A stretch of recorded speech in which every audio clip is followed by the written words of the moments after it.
আমি ছোটবেলায় প্রায় ১০ থেকে ১২ বছর বয়সে রোমান্টিক হিন্দি সিনেমা দেখতে শুরু করি। বিশেষ করে যখন কোনো রোমান্টিক দৃশ্য আসত, তা বারবার দেখতাম, যেন এক অদ্ভুত আকর্ষণ কাজ করত। খুব তাড়াতাড়ি, প্রায় ১৪ বছর বয়সে, বিবাহ সম্পর্কে ভাবনা শুরু হয়। মাঝে মাঝে মনে হতো, যদি কখনো বিয়ে করি, তবে হয়তো স্বামীকে অন্য কোথাও যেতে হবে না এবং আমি সব সময় স্বামীর পাশেই থাকব।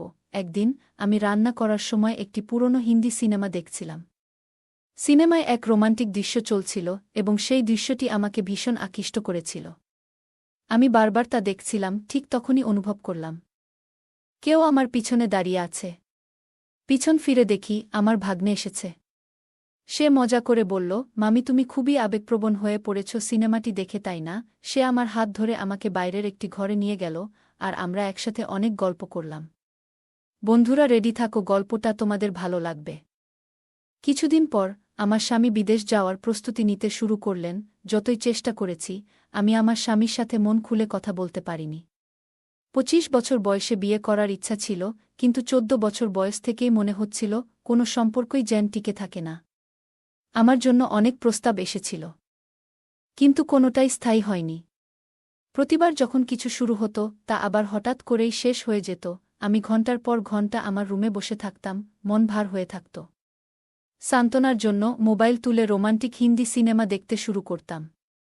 সেই মুভিগুলোতে কেউ যখন ভালোবাসা প্রকাশ করত বা প্রেমের কথা সবার সামনে ঘোষণা করত, তা দেখে মনে হতো আমিও এমন কিছু চাই। মাঝে মাঝে ভাবতাম, আমার বিয়েতে আমি আমার স্বামীর সাথে মেহেন্দি অনুষ্ঠানে নাচব, যেমন এখনকার মেয়েরা করে। আমি প্রায়ই এসব ভালো মুভি দেখতাম, যেখানে জীবনের প্রতিটি মুহূর্ত শেয়ার করা হয়। রোমান্টিক দৃশ্যগুলো আমার সবসময় খুব প্রিয় ছিল। বারবার সেগুলো দেখে আমি স্বপ্নে মগ্ন হয়ে যেতাম। তখন আমার ভেতরে একটা তীব্র ইচ্ছা তৈরি হয়েছিল, যাই হোক, আমি বিয়ে করতে চাই। কিন্তু সমস্যাটা ছিল, কেউ আমাকে পছন্দ করত না। যত বড় হতে লাগলাম, ততই অনুভব করতাম আমার ছোট কোনো বন্ধুর বিয়ে হয়ে যাবে, আর আমি দূর থেকে দেখব। যখনই এমন কোনো দৃশ্য সামনে আসত, মনে হতো আমারও এমন কিছু হওয়া উচিত ছিল, কিন্তু তা কখনো ঘটত না। মাঝে মাঝে কেউ ঠাট্টা করত, এখনও বিয়ে হয়নি কেন? বাড়িতে বসে শুনতে হতো নানা কথা, যেমন এ কাজটা করো, ওটা করো। সবাই তাদের নিজেদের জীবন নিয়ে ব্যস্ত ছিল। কেউই আমার অনুভূতির দিকে তাকাত না। যেন আমি অদৃশ্য হয়ে যাচ্ছিলাম ধীরে ধীরে।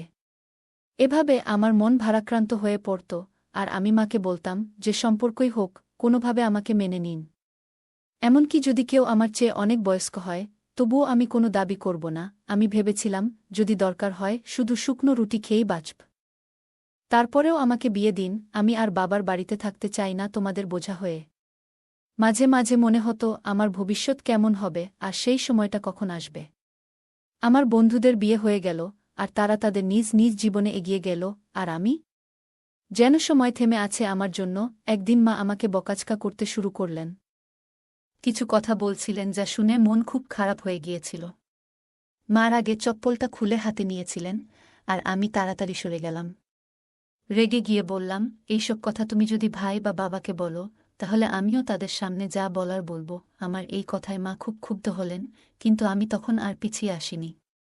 পরবর্তীতে এক সম্পর্কের প্রস্তাব এলো, যা সবাই মেনে নিল। খুব দ্রুত সব কিছু এগোলো, ১ মাসের মধ্যেই সব ঠিক হয়ে গেল। বিয়ের কিছুদিন পর জানতে পারলাম, আমার স্বামী কুনাল বিদেশে মালয়েশিয়াতে কাজ করেন। যদিও সব কিছু দ্রুত ঘটল, তবুও আমি শেষ পর্যন্ত সন্তুষ্ট যে সব কিছু ভালোভাবে মিটল। সে সেখানে একজন ট্যাক্সি চালক হিসেবে কাজ করত, তাই ১ সপ্তাহের জন্য এসেছিল। যদি ও দুবাইতে থেকে যাওয়ার সিদ্ধান্ত নেয়, আমি তাকে যাইতে মানা করি, কিন্তু সে বলে পরিবারের দায়িত্ব সব আমার উপর। তার মধ্যে আমার এক ভাগনা আমাদের সাথেই থাকে। তাকে পড়াশোনা করার দায়িত্ব আমার। ভারতে যদি সে ট্যাক্সি চালায়, তেমন কিছুই হবে না, কারণ ও শুধু এই কাজটাই জানত। আমি তাকে বলেছিলাম, আমি দুবাইতে ভালোই আয় করছি। আমি বললাম, আমাকে সঙ্গে নিয়ে যাও, কিন্তু ও মুচকি হেসে বলল, দুবাইতে যেতেই তো চাও, কিন্তু সেখানে নিজের কোনো বাসস্থান নেই। আমি মালিকের ওয়ার্কশপে ঘুমাই আর ট্যাক্সি চালাই। বছরে একবার বাড়িতে আসি, তাও মাত্র ১৫-২০ দিনের জন্য। এই কথা শুনে আমার মনটা খারাপ হয়ে গেল। আমার মনে হলো, হয়তো এই বিয়েটা আমার জীবনের দুঃখ কমাবে না, কিন্তু স্বপ্নগুলো যেমন দেখেছিলাম, সেগুলো কখনোই পূর্ণ হল না। তবুও সে ছিল এক প্রকার আবেগহীন। কখনো আমার প্রশংসা করেনি, অনুভূতি প্রকাশ করতেও দেখা যায়নি। স্বামীর সাথে বছরে মাত্র 15-20 দিন থাকা খুবই কঠিন ছিল। তার মা এবং আমি বুঝতে পেরেছিলাম যে সে তার পরিবারের যত্ন নিতে পারবে, কিন্তু যখনই রাগ হতো, কিছুই তাকে বিরক্ত করত না। বিদেশে ফিরে যাওয়ার পর আমি আবার সেই একাকিত্বে ডুবে গেলাম। রাতে ঘুম হচ্ছিল না, আর দিনে মাত্র 10 মিনিটের ভিডিও কলে তার সাথে কথা বলতাম। বোন আর ভাইয়ের মাঝে মাঝে কথা শুনতে পেলে মনটা হালকা হতো। শাশুড়ি আর শ্বশুরবাড়ির অন্যান্য মানুষজন রান্নাঘরের কাজগুলোতে আমাকে সাহায্য করতেন না। একসময় ঘুমের বড়ি খেয়ে তাড়াতাড়ি ঘুমাতে যেতাম। যেন একাকিত্ব কিছুটা কমানো যায়, আমি নিজের সঙ্গেই লড়াই করছিলাম। ছোট ভাই নাহিদের সাথে একা একা সময় কাটতাম। আমি তার মামি হই। সে এখানে থেকে পড়াশোনা করে। নাহিদ বেশ কথা বলতে ভালোবাসত এবং প্রায়ই তার বিশ্ববিদ্যালয়ের মজার গল্প শোনাত, কিন্তু আমি সেসব গল্পে তেমন আগ্রহী ছিলাম না। একদিন রান্না করতে করতে একটি হিন্দি মুভি দেখতে শুরু করলাম, তবে মাঝপথে বিরতি নিয়ে পরে আবার দেখার পরিকল্পনা করলাম। বিকেলে একটু বিশ্রাম নিচ্ছিলাম, আর নাহিদ তখনও বিশ্ববিদ্যালয় থেকে ফিরছিল। আমি নিজেই সবজি রান্না করছিলাম এবং রান্নাঘরের চেয়ারে বসে সিনেমাটি দেখছিলাম। টেবিল আর চেয়ারগুলি সবসময় একই জায়গায় থাকত, যেখানে আমি সাধারণত নাস্তা আর দুপুরের খাবার খেতাম। মুভিতে এতটাই মগ্ন হয়ে গিয়েছিলাম যে হঠাৎ বুঝতে পারলাম কেউ আমার পিছনে দাঁড়িয়ে আছে। পেছন ফিরে দেখি নাহিদ খুব কাছেই দাঁড়িয়ে আছে। সে গম্ভীর মুখে বলল, মামি প্লিজ, খাবার তৈরি করো। আমি একটু বিস্মিত হলেও মোবাইল বন্ধ করে দিলাম। এরপর থেকে নাহিদ এর আচরণে কিছু পরিবর্তন লক্ষ্য করলাম। আগে কখনো সে আমার ঘরে আসত না, কিন্তু এখন নানা অজুহাতে ঘরে ঢুকতে শুরু করল। মাঝে মাঝে বলে, মামি চলো তোমার ঘরে বসে সন্ধ্যার চা খাই। শাশুড়ি প্রায়ই সন্ধ্যায় নিজের ঘরে চলে যেতেন, আর আমি তখন একাই থাকতাম। একদিন সন্ধ্যায় চা নিয়ে ঘরে ঢুকলাম, দেখি নাহিদ আমার মোবাইলের দিকে তাকিয়ে আছে। আমার একটু অস্বস্তি লাগছিল, তাই চুপচাপ মোবাইলটা নিয়ে ড্রয়ারে রেখে দিলাম। চা খেতে খেতে সে জিজ্ঞেস করল, মামি, তোমার কোনো সিনেমা বেশি ভালো লাগে?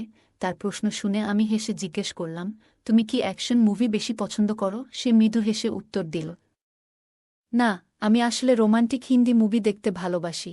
আমি তার দিকে তাকিয়ে মুচকি হাসলাম, আর সে বলল, আমারও সিনেমা আমার খুব প্রিয়। কথাটা শুনে আমি কিছুটা অবাক হলাম, কিন্তু হাসিমুখে তা গ্রহণ করলাম। তারপর সে মজা করে বলল, মামি তুমি চাইলে আমাকে তোমার বন্ধু বানাতে পারো। ভাই বোনের সম্পর্ক সাধারণত ভালোবাসা আর স্নেহের মাধ্যমে তৈরি হয়। কিন্তু কখনো কখনো এসব সম্পর্ক একটু জটিল হয়ে যায়। আমার নাম প্রিয়া, আমি বিবাহিত, এবং আমার স্বামী কাজের কারণে বিদেশে চলে গিয়েছেন। আমার ভাগনা নাহিদের সঙ্গে কথা বলায় কোনো সমস্যা ছিল না, কিন্তু ধীরে ধীরে তার কথাবার্তায় একটা অদ্ভুত ঘনিষ্ঠতা লক্ষ্য করছিলাম।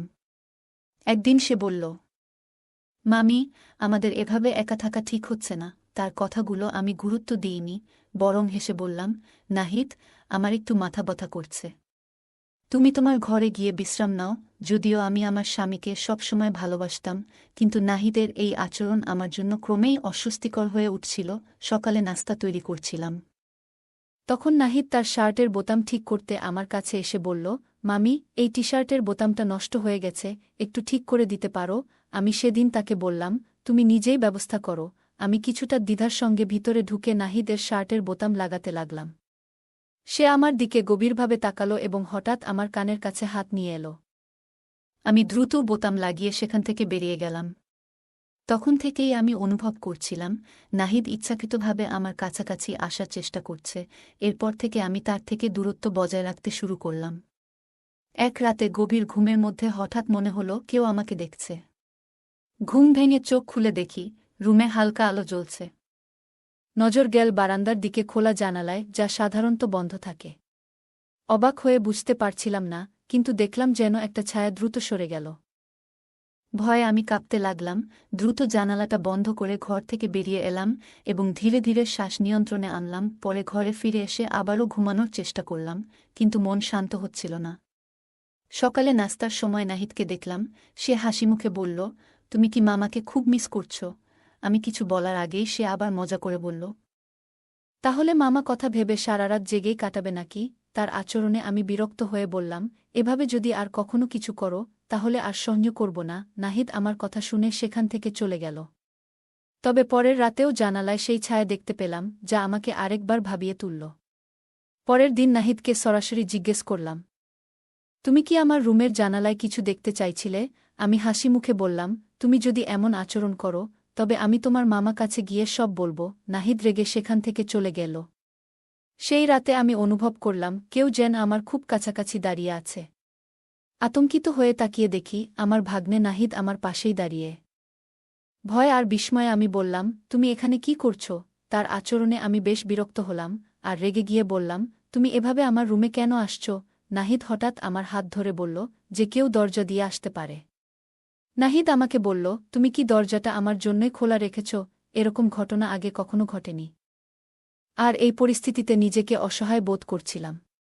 আমি দরজা লক করিনি, কারণ মনে করতাম এসবের প্রয়োজন নেই, কিন্তু তার আচরণ সবকিছুই বদলে দিল। নাহিদ তখন আমাকে বলল, তুমি আমার সাথে অন্যায় করছ, আমি তোমাকে পছন্দ করি।